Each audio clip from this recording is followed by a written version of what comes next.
So before I begin, I would like to put a disclaimer.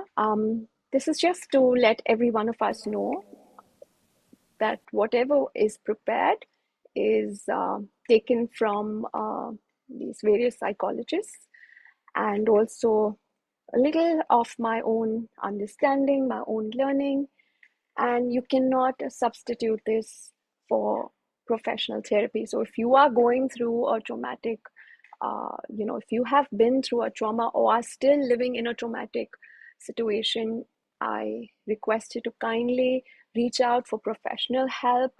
Do not try to deal with whatever it is that you're going through by yourself. Uh, Feel free to, um, get connected and seek help. Yes. So many of us were not blessed to grow up in environments that felt completely safe. And when those early wounds are not addressed, my friends, they just don't disappear. They often return later, either as triggers, emotional reactions, and patterns we struggle to understand. So healing is not just emotional, it is psychological, it is physical, and it is spiritual. Now, a traumatic event is the situation that happened outside of you.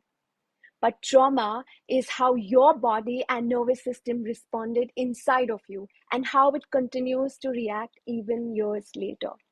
So, in very simple terms, it is an event.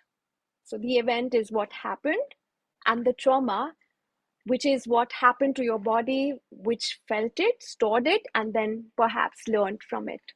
Now, just to make it a lot more clearer, I'd like to give you an example. For example, two children are shouted at by your parent. One child feels scared in that moment, but later feels safe again. The other child feels deeply afraid, alone, and unsafe, and carries that feeling inside. Now, many years later, the second child may feel anxious whenever someone raises their voice. So his or her heart may race, their bodies may tense up, or even sort of even though they are not in that environment that is unsafe, they still feel unsafe. So here in this example, the shouting was the event, but the ongoing fear that is present in the body of the child or now the adult is the trauma. Let me give you another example. Now, this is an example of an adult life. Now, just imagine someone was criticized a lot while growing up.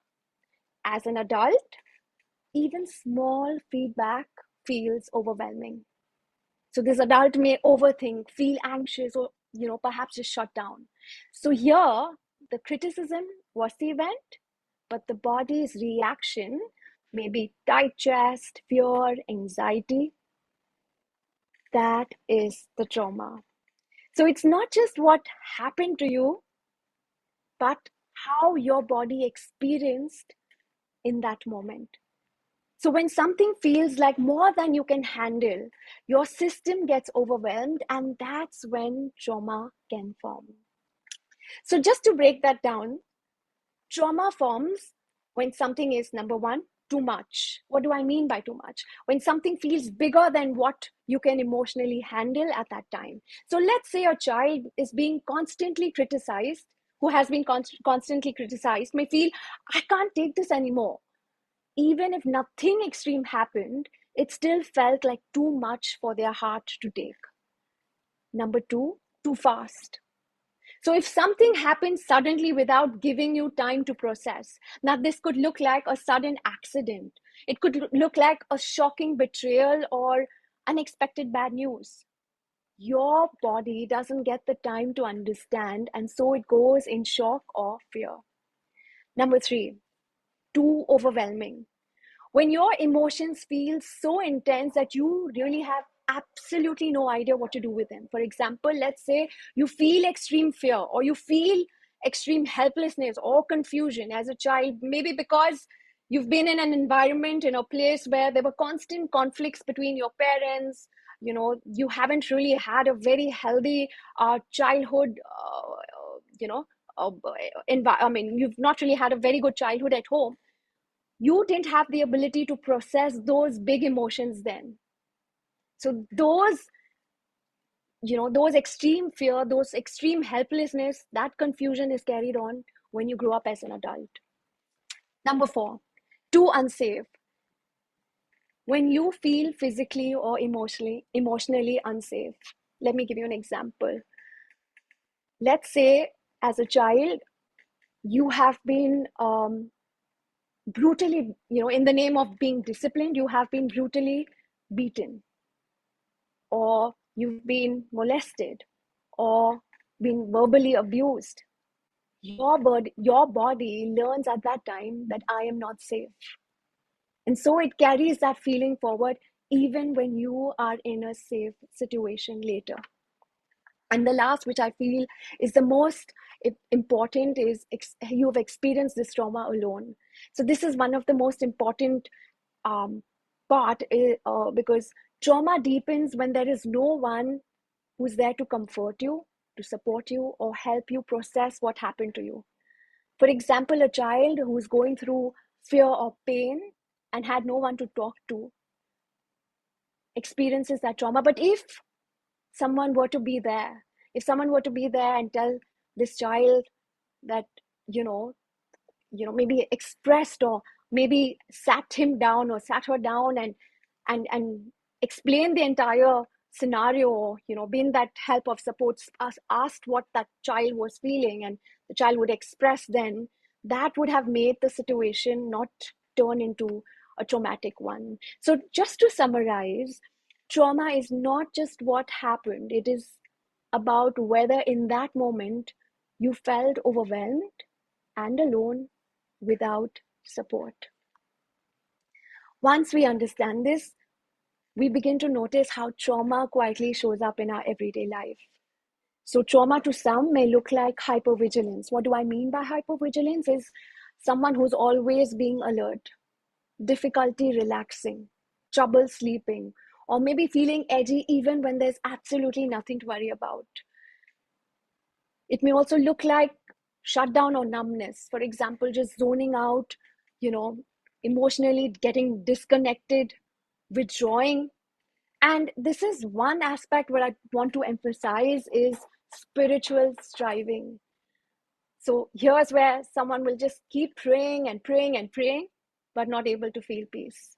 Or forcing yourself to have faith, or forcing yourself to forgive, and not able to just be able to, let go or forgive, still being disturbed. Trying to rush healing because you feel that I should have been better by now. Why am I going through this same rut every day? Why am I going through these feelings of fear and anger every day? And this is where, in my years of counseling Christian women, I have seen something that truly breaks my heart. Many women have come to me saying things like, maybe I don't have enough faith. Maybe I don't really trust God. And what's painful is that sometimes we also have good friends who, with good intentions, want to help support people who are going through a traumatic situation. And they keep telling this woman who's going through, or this person who's going through a trauma in her life, you know what, you just need to have more faith. But what happens then? The woman who is already struggling now feels even more frustrated. She feels discouraged. She begins to believe that something is definitely wrong with her. But here is the truth that we need to understand. Strong faith does not automatically regulate a dysregulated nervous system. In other words, I can deeply believe in God and still feel unsettled in my body. I'd like to repeat this again. Strong faith does not automatically regulate a dysregulated nervous system. My friends, I can love God deeply and still feel anxious. I can trust God and still feel unsafe in my body. I can believe in Him and I can still struggle to feel peace. So when that someone who is struggling with trauma is told, you know what, you don't have faith, what that person often hears is, your struggle is your fault. And that is not what God is saying. My friends, healing cannot be forced. Healing cannot be forced. And it is not a measure of your faith. Sometimes healing is not about trying harder spiritually. It's about allowing God to gently bring safety, especially in the places where you still are so afraid, you still are so um, stuck. And so, how do we begin this healing? I totally love the work of this wonderful and insightful psychologist called Jordan Peterson, who offers a beautiful and wonderful perspective. So he says that healing begins when we are willing to face truth instead of avoiding it. You know, often friends, we try to suppress our pain. We distract ourselves, or we just want to move on too quickly. But avoidance does not remove the pain, it just strengthens it. And so here, what he reminds us, he tells us that what we avoid tends to grow stronger. He says that speaking truth brings order to our inner chaos. Meaning gives purpose to suffering, and responsibility restores dignity. In simple words, what he's trying to say that if you want to be healed, it involves, number one, being honest about what happened. Truthfully, just be honest.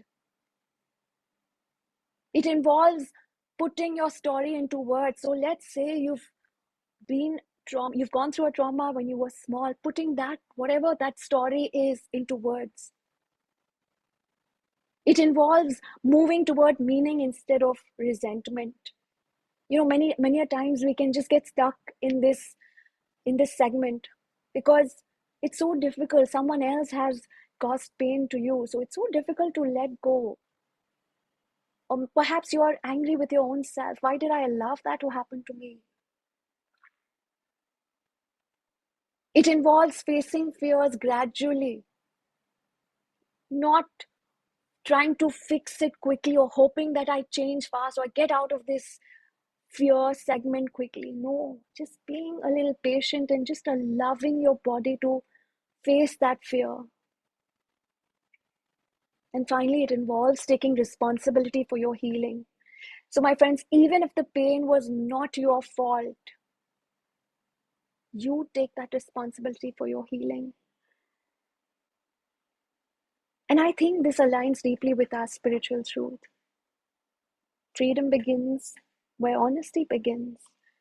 And so I think in order to start the process of healing is to be honest with yourself, be ready, be accepting, and above all, also being loving and patient with yourself. As we dive deeper, we realize why healing can feel complex. Now, healing can be a bit difficult or complex because healing is happening on three levels. It's happening in our mind, which is psychological, our body, physical, and this is one part I'd want to really, I'm so glad that we were able to discuss about it, and that is spiritual. Now, all three are connected. So let's begin with the mind. You see, we are not just one fixed emotional state. There are different parts within us. There are the wounded parts. Now, these parts carry pain. And what pain? They carry fear. They carry shame. They carry rejection. They carry grief. They carry unmet needs. For example, I feel hurt when I'm being ignored by a friend, or I may feel not good enough after someone criticizes me, or I may feel very anxious when someone is upset with me. And there are then the protector parts. Now, these protector parts develop to protect that pain. And how do they look? They look like people pleasing, overthinking, wanting to be in control, emotional distancing, staying busy, shutting down. Just to give you a few examples. So for example, if I want to avoid rejection, what do? I just want to try to keep everyone happy. I try to please people. Or in case I want to avoid mistakes, what do I end up doing? I start overthinking. I keep overthinking how I can try not making these mistakes. And finally, maybe, because I don't want to get hurt, I've been hurt in the past. I want to distance myself from people. I don't want to get too close. I just want to, I want to be on my guard and just let people be at just the distance. My friends, these parts are not the problem. These parts, the anxious part, the fearful part, the controlling part, the people pleasing part, even the part that shuts down, they are not our enemies. They were created, they were not created to harm us. They were formed at a time when we needed to survive. So, what I'm trying to say is the anxious part learned to stay alert. Why? So that I wouldn't be caught off guard again. The controlling part stepped in so life would feel predictable and safe. The people pleasing part learned to keep the peace. Why? So that I wouldn't feel rejected or abandoned. The shutting down part protected me when things felt too overwhelming to handle. So instead of looking at ourselves and asking what's wrong with me, we need to gently ask ourselves, what happened to me? What happened to me that these parts had to take on these roles?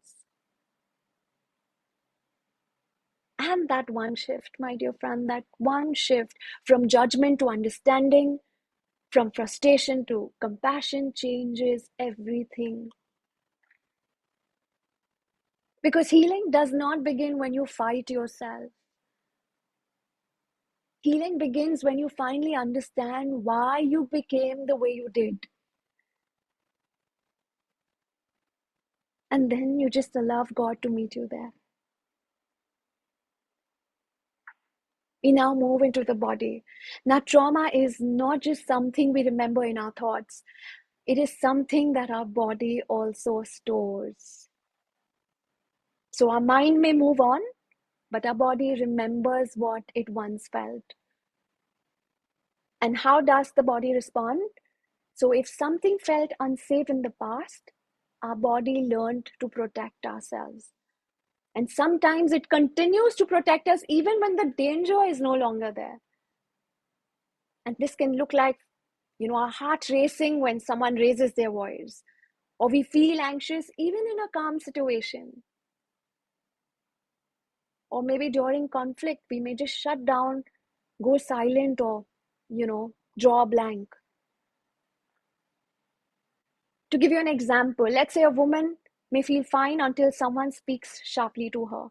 So suddenly she feels like her heart is racing, her body tightens up, she feels small, she feels anxious. So logically, she knows I am in a safe environment. There is no danger around me, but her body is reacting to something that happened to her earlier. My dear friends, there are some people who can feel restless even when life is peaceful. So there may be no problem. In fact, their lives must be really happy-go-lucky, but inside they feel uneasy. Why? Because their body is so used to stress. Their body is so used to chaos. That calmness, that peace, tranquility feels unfamiliar.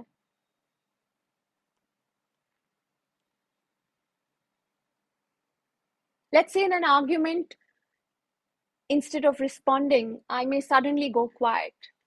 I may suddenly want to just run away.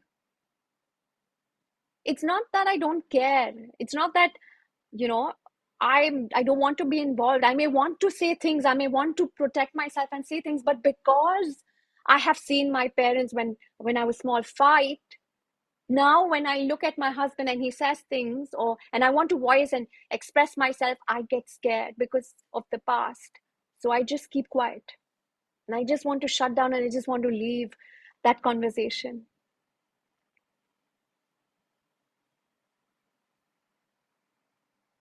So when my mind says I'm safe, my body says I'm not. And this is where people feel confused. They think I know better. So why do I react like this? But the truth is, my dear friends, your body learned these responses at a time when it needed to survive. And it continues until it learns something new. So our bodies are not working against us. It is just trying to protect us based on what we have gone through. So healing begins when the body slowly learns that I'm finally safe. I'm safe again. Now that we understand how the body holds memories, this helps us, to see things in a different light. It helps us to make sense of something many of us struggle with, and it's called a trigger. You see, my friends, triggers are not random. They are not overreactions. They are stored responses. Our body remembers something our mind may not fully connect in that moment. So what really is a trigger? A trigger is when something in your present reminds your body of a past experience, and your body reacts as if that past moment is still happening again. For example, I may suddenly feel uneasy or anxious when I smell a certain perfume or cologne, and I don't immediately know why. But my body remembers that scent, which was once connected to a painful or unsafe memory. Or let's say, suddenly I may just hear, let's say, someone speaks to me in a very harsh tone. I may feel my heart racing. I may feel nervous. I become defensive. Not because the situation is dangerous, no, but because my body has linked that tone to a past moment where I felt hurt, I felt powerless, or I was scared. Another example is that of a situation that suddenly brings fear in me. So let's say I may feel this intense anxiety in a certain situation. I may, when if at all I've been ignored or I've been left out, or let's say there's this conflict between me and my husband. That reaction becomes bigger than my situation, and that's because it's not about the present. It is touching something deeper from the past. And this is important to understand, that our body is not trying to harm us. It is trying to protect us. So even if today I am safe, my body reacts based on what it has learned before. It's as though my system is saying, I felt this before and I feel the need now to protect you again. And here's why we need to be compassionate with ourselves. Instead of understanding, we say, why am I like this? I should be over I should be over this by now. But healing doesn't come through judgment. It comes through compassion and curiosity. And so instead of asking, my dear friends, what is wrong with me, we begin to ask, what has happened to me? What has happened to me that my body is trying to protect me? So triggers are not our weaknesses. In fact, there are invitations.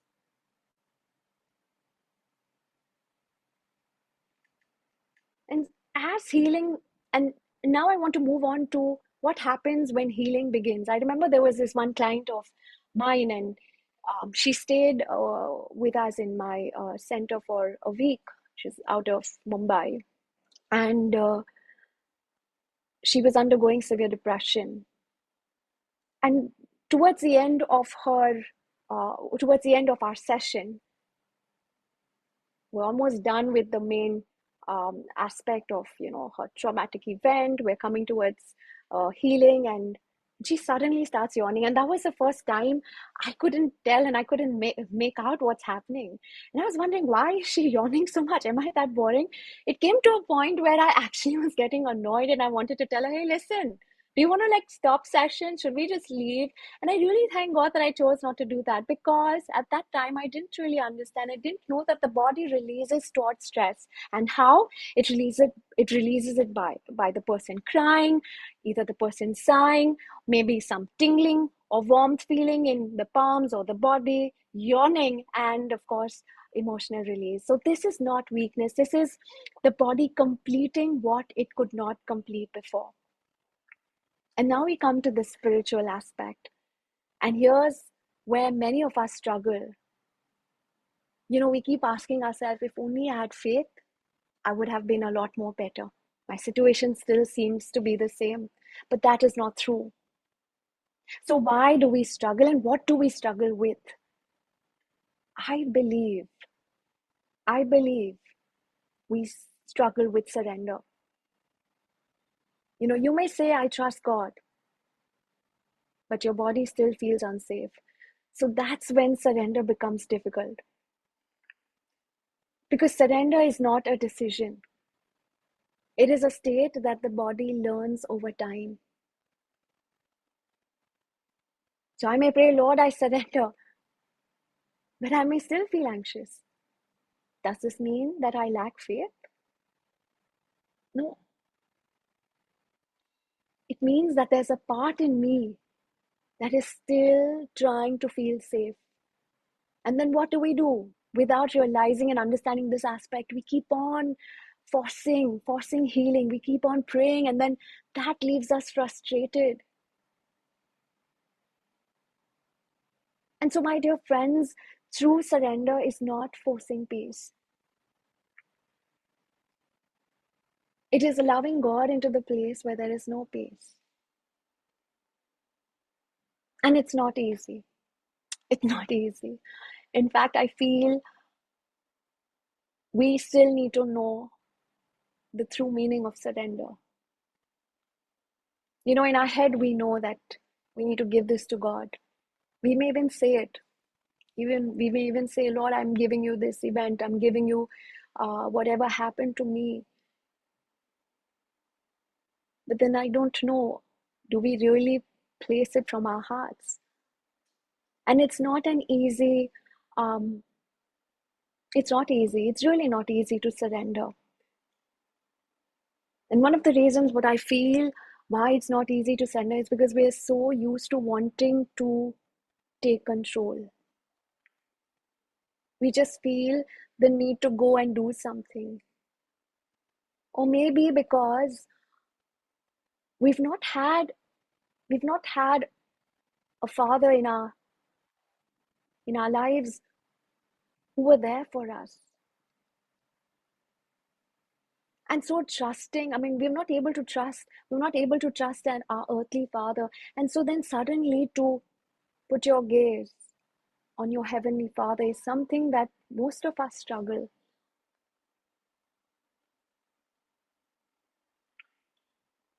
So healing is not about removing parts of yourself. Healing is about bringing awareness. It's about bringing safety. It's about bringing truth. And not just to one part of our body, but to every part of our body.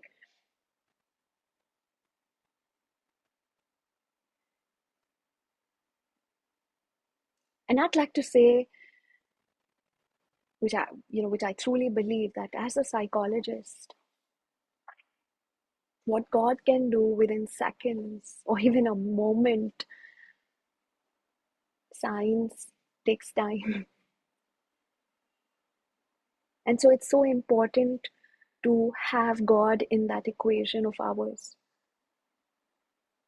Scripture tells us that the Lord is close to the brokenhearted. He's not distant. He's not disappointed. He's not telling you, you know what, just go fix yourself first and then come to me.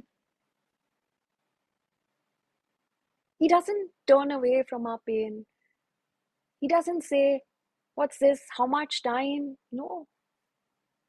Or he doesn't even tell us, you know what, you come back to me when you have more faith. In fact, he moves towards our pain. He moves towards our fear. He moves towards our confusion. He moves towards the part of the area in our lives that feels so weak, so messy, and unfinished. My dear friends, where you feel the most broken is often where our Lord is the closest. He is very patient. He's not frustrated by the process. We may try hard and then fall back and try again and fall back, and he is very patient, very patient. He's a God who enters our pain gently. So we don't need to hide our wounds from God. And this brings me to something I want to share very honestly with you. This is not just something I teach. This is something I'm learning and practicing every single day. And I think for many of us, if we are really honest, there have been moments in life that have completely shaken us. I remember not too long ago, I went through a situation that I was not prepared for at all. It came in suddenly and it left me in shock. It felt like everything I thought was stable just crumbled right in front of me. And I found myself in that place where nothing made sense. I didn't have answers. I couldn't fix what was happening. And interestingly, sometime later, I was asked to prepare this talk on trauma. And I remember thinking, I'm like, really, God? You allow me to walk through something like this? And now you want me to talk to you? Talk, you want me to speak about it as well? But I guess that's how God works sometimes. He makes sure that we live it before we speak about it. And through the season, one thing became very clear to me: how much I was holding on to control, not in obvious ways. I actually thought I was surrendering. I actually thought that I was giving God control, but in quiet expectations, I realized I was trying to take control. I realized how deeply I was relying on control so that I could feel safe and I could be okay. So sometimes we think that our anxiety is because of what is happening around us. But if I'm honest, many times our anxiety comes from something way deeper. It comes from how strongly I want things to happen in a certain way, or rather, like the way I would want it to happen. So what I'm thinking in my head is, you know what, they should work out like this, or this is how it's supposed to go. Why isn't this person changing? And when life doesn't follow that path, something inside of me tightens. I feel restless, I feel uneasy, I feel overwhelmed. My dear friends, I've had to sit with this and ask myself, what is really happening here? To me, wanting to be in control makes me feel really safe. So only if I just can figure things out, if I can just manage the outcomes, if I can just try and hold everything together, then maybe I know I will not get hurt. And this is what God is gently trying to show me, that you need to step off.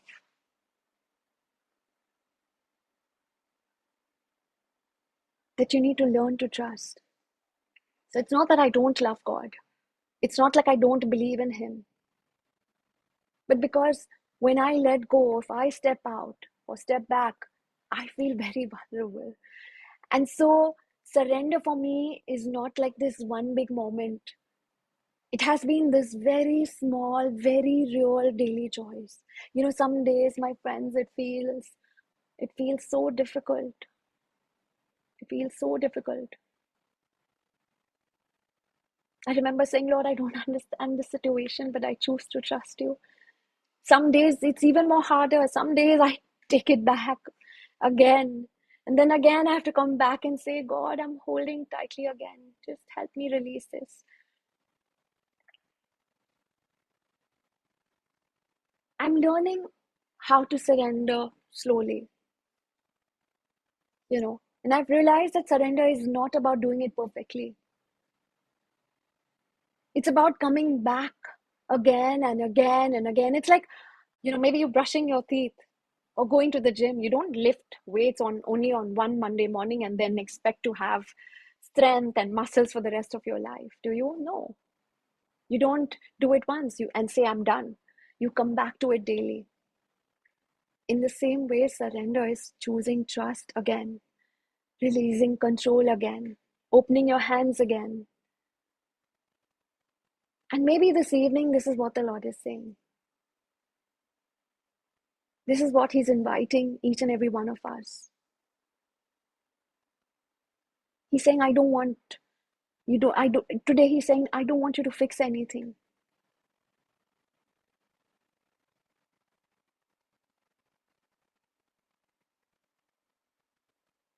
And so today, let's have that courage, that boldness to say, Lord, I give you this. I'm still learning. I'm still walking.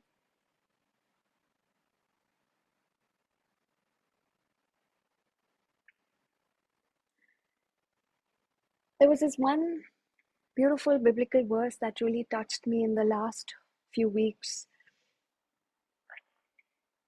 It's from the Gospel of Luke, chapter 5, verse 10. Jesus says, don't be afraid. From now on, you will fish for people. And so the disciples, they are made to pull their boats up on the shore. And then it says they left everything and followed Him.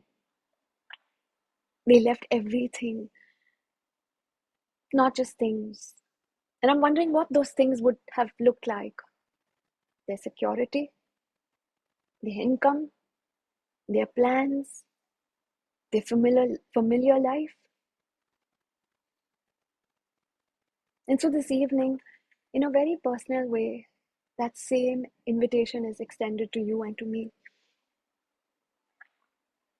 An invitation to let go of fear, control, the need to have everything figured out, even the parts of ourselves that we try so hard to protect, not because God wants to take things from us, but because He wants to lead us into something deeper. And then we see that most beautiful scripture verse in the Gospel of Mark, chapter 14, where a woman comes in with an alabaster jar of very expensive perfume. And Mark says she breaks the jar and pours the perfume on His head.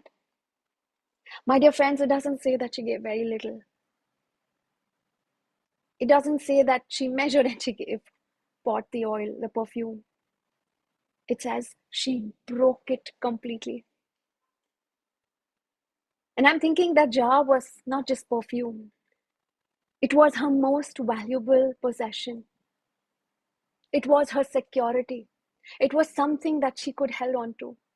But instead, she decided to pour it in full surrender. And today we are invited to ask, what is my alabaster jar? What am I holding on to so tightly? For some of us, it may be longing for love from a husband. That deep, quiet ache that says, why doesn't he see me? Why don't I feel chosen? The desire to be understood, to be emotionally held. Or for others, it could be our children, the fear, will they be okay? Am I doing enough? The need to protect and control and ensure their future. For others, it could be a job, it could be finances. I don't know what your prized possession is.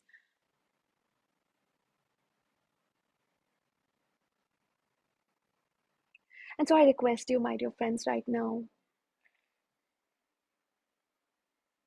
I ask you to close your eyes.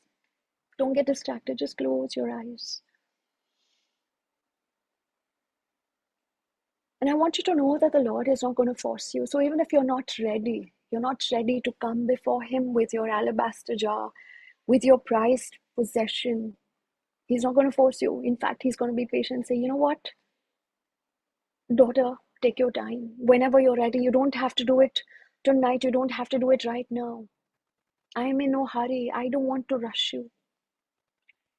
But I want you to see yourself holding on to that alabaster jar of yours, which you've held on to so dearly, so tightly.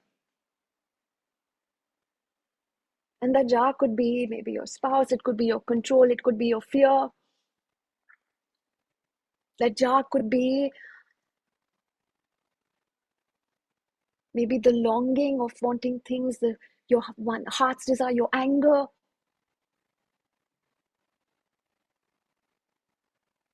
Whatever is that alabaster jar of yours,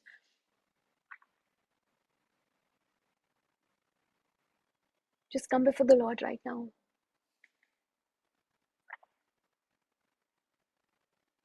Like that woman, what do you want to do with it? Are you willing to break that jar and to tell the Lord, even this I give to you?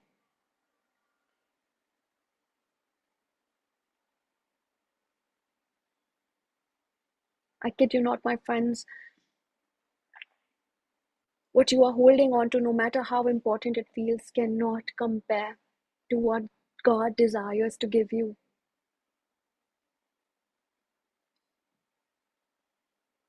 His desire is for us to live in peace, in His love, in His rest, in His covering. So the question is, the question is not, am I ready to be perfect? The question is, am I willing to trust Him with what I am holding on to, with what I've held on to for so many years?